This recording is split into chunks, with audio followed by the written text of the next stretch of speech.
If your car's AC isn't blowing ice-cold air, you don't necessarily need a recharge. You might just need to do these 11 things, and most of them are completely free. Welcome to Cartence, where we break down the hidden problems of your car. Here's the situation most of you are in right now.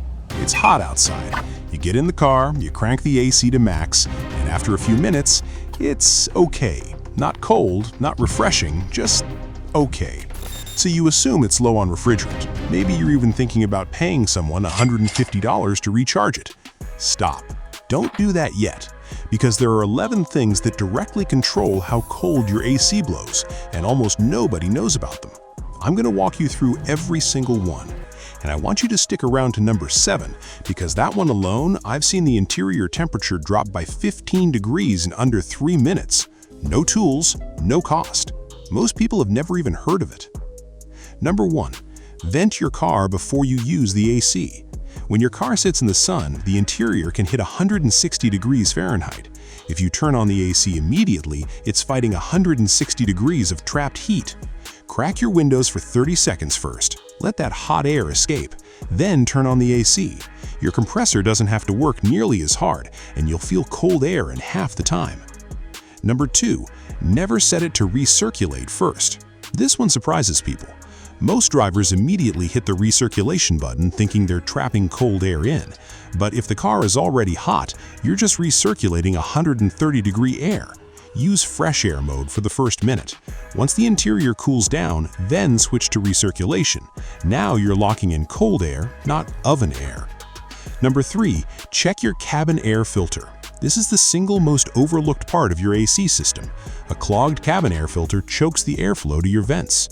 Your compressor is working fine, your refrigerant level is fine, but you're getting a fraction of the airflow because the filter is completely blocked with dust and debris. It costs $15 and takes 5 minutes to replace. Most manufacturers say to change it every 15,000 miles. Most people never do it. Number 4. Point your vents correctly. Don't aim them at your body, aim them at the ceiling. Cold air sinks. If you angle the vents upward, the cold air falls down and blankets the entire cabin. If you aim them directly at yourself, you're cooling one spot and letting the rest of the car stay hot. Number 5. Clean your condenser. Your condenser sits in front of the radiator. It looks like a grid. Over time, it gets packed with bugs, dirt, and road debris. When it's dirty, heat can't escape from your refrigerant properly, which means the refrigerant going into your cabin isn't as cold as it should be. A quick rinse with a garden hose from the front of the car makes a real difference. Don't use a pressure washer, you'll bend the fins. Number 6. Use the lowest fan speed that's comfortable. High fan speed pushes air through the evaporator so fast that the air doesn't have time to fully cool down. Lower fan speeds allow longer contact time with the evaporator coils. You actually get colder air at a slower speed. Most people crank it to max thinking more airflow means more cold. It doesn't. Number 7. The two-door trick. Here's the one I mentioned. Open one window on one side of the car. Then open and shut the door on the opposite side 5 times rapidly. What you're doing is physically pushing the superheated air out of the car and pulling fresh air in. It's a pressure flushing trick. It takes 15 seconds. I've seen cars drop from 140 degrees to under 100 before the AC even turns on. Do this before you even start the engine on a hot day. Number 8. Park strategically. If you park nose in toward a wall or a building, the engine and condenser sit in the shade. Your AC system doesn't have to fight engine heat radiating into the condenser. Park facing west in the morning, east in the afternoon, and nose in when you can. It sounds small. Over 20 minutes, it's a big difference. Number 9. Run your AC at full temperature, not max cold. When you set your AC to the coldest setting, the system cycles off more often to prevent freezing the evaporator. Set it to about 2 degrees above minimum. The system stays running continuously, which actually results in colder, more consistent airflow. Number 10. Run your AC for 2 minutes before you start driving.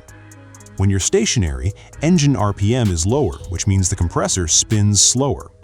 If you sit idle for 2 minutes on AC, the system gets up to operating pressure, so when you drive away, you're already at peak cooling capacity. Most people drive first and wonder why the AC takes forever to get cold. Number 11. Get your refrigerant checked every 2 years, not when it feels warm. Refrigerants slowly leak over time, even in healthy systems. By the time you notice warmth, you're already significantly low. A proper check at a shop takes 15 minutes. If you catch it early, a top-up is cheap. If you wait until it fails, you're looking at a full recharge plus potential compressor damage. But here's where most people go wrong, and where it actually gets expensive. They do none of these things. They assume the AC is broken. They go to a shop, get quoted $200, $300, sometimes $600, and half the time the real problem was a $15 cabin filter and a dirty condenser. The shop doesn't lose anything by not telling you that. Here's what the wrong decision costs you. Unnecessary AC recharge, $150. Refrigerant leak you ignored. Compressor replacement, $800 to $1,400. Driving with a failing system through summer. Permanent compressor damage that turns a $200 fix into a $1,200 repair. None of these things are inevitable. They're all preventable. Earlier, I told you about number 7, the 2-door trick. Did you actually picture doing it? Because I want you to try it tomorrow, before you turn on your car. Open one window, slam the opposite door 5 times, then turn on your AC. Tell me in the comments what your temperature dropped to. I've seen people drop 30 degrees in 20 seconds doing that alone. Out of all 11 things on this list, the cabin filter, the condenser, the vent direction, the recirculation timing, if you do nothing else, do number 3 and number 5. That's it. Clean filter, clean condenser. Your AC will feel like a different car. Most people are about to get into a hot car this week, crank their AC, and wonder why it's not cold. They'll keep doing this for years. Some of them will eventually pay hundreds of dollars for a problem that didn't exist. You're not going to do that anymore. You know the 11 things, you know the order, you know which ones are free, which ones are cheap, and which ones to watch so they never become expensive. Your AC was never broken. It was just being used wrong. Most people figure this out after the repair bill. Now you won't. If this saves you money, share it with someone who drives in summer. And check out next video. I'll show you the 5 warning signs your AC is about to completely fail.